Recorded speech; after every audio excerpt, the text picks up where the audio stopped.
मैं अपनी जनसभाओं में भी जहां पर माइक खराब होता है मैं हटा देता हूं और मैं लोगों को कहता हूं कि मुझे ऊंचा बोलना आ गया और उसका क्रेडिट मैं हुड्डा साहब को देता हूं सब जगह। तो हमारी दोस्ती पुरानी है, इसलिए नथिंग पर्सनल, लेकिन बात का जवाब बात में देना पड़ता है। अब देखिए, मेरे को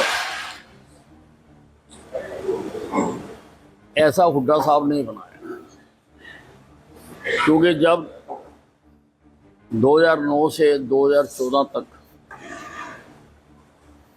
मैं भाजपा विधायक दल का नेता था, तो ये हमको बोलने नहीं देते थे,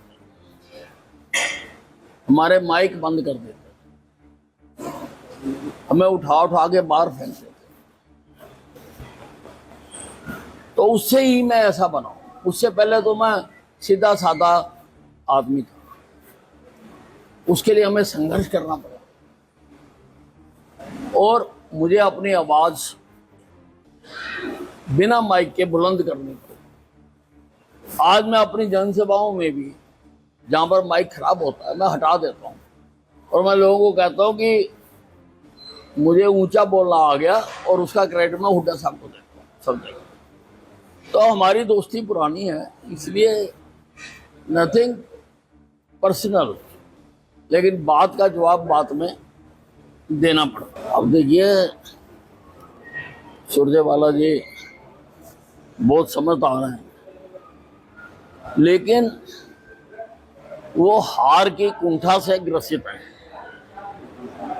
और उससे वो बाहर नहीं निकल पा रहे।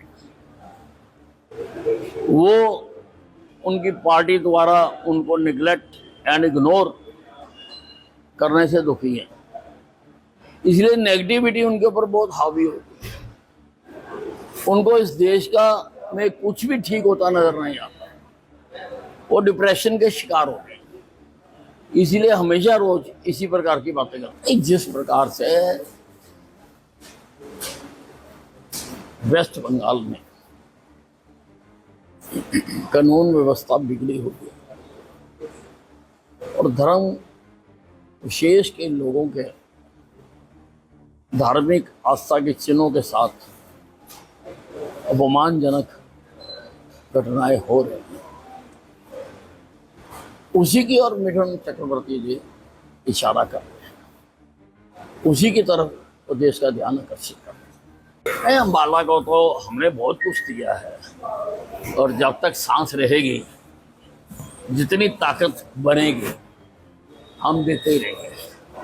अम्बाला छावनी से मैंने पानी पिया है, अम्बाला छावनी की मैंने हवा खाई है, अम्बाला छावनी के स्कूलों से मैंने शिक्षा प्राप्त की है, अम्बाला छावनी के बैंक में मैंने नौकरी की है।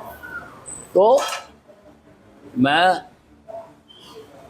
उसका बदला उतारने के लिए यहीं की हवा खा खा के मैं इतना बड़ा हूँ और मुझे जब जब ईश्वर ने ताकत बख्शी है, मैंने यहाँ काम करने की लिए।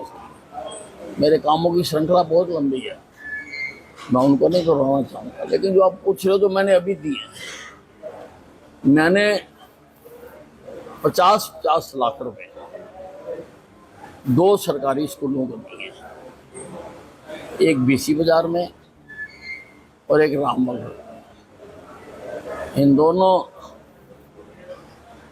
जो स्कूल हैं, इनकी स्थिति बहुत दयनीय। मैंने कहा कि इनसे बिल्कुल मॉडर्न स्कूल बनाओ, सब सुविधाओं से संपन्न, ताकि हर बच्चा क्लासरूम में बैठकर पढ़ सके। मैंने 50 लाख रुपया सदर बाजार के चौक में शिवाजी की प्रतिमा लगाने के लिए भी दिया है। ये शहर जो है, जो हमारे मान्य हैं, जो हमारे श्रद्धा के केंद्र हैं,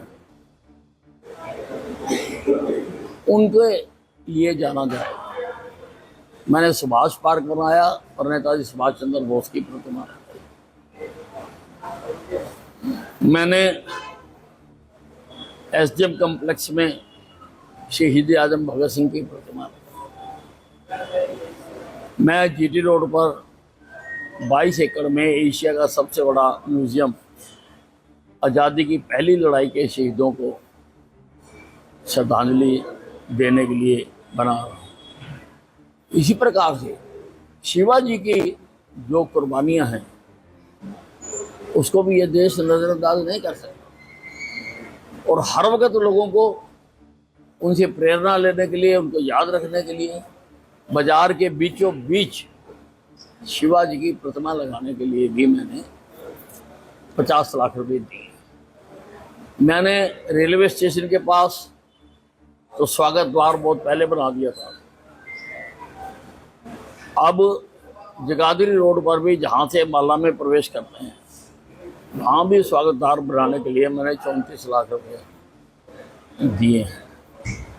इसी प्रकार से एक धर्मशाला को भी, वो बन रही थी, अधूरी है, उसको भी मैंने 25 लाख रुपए और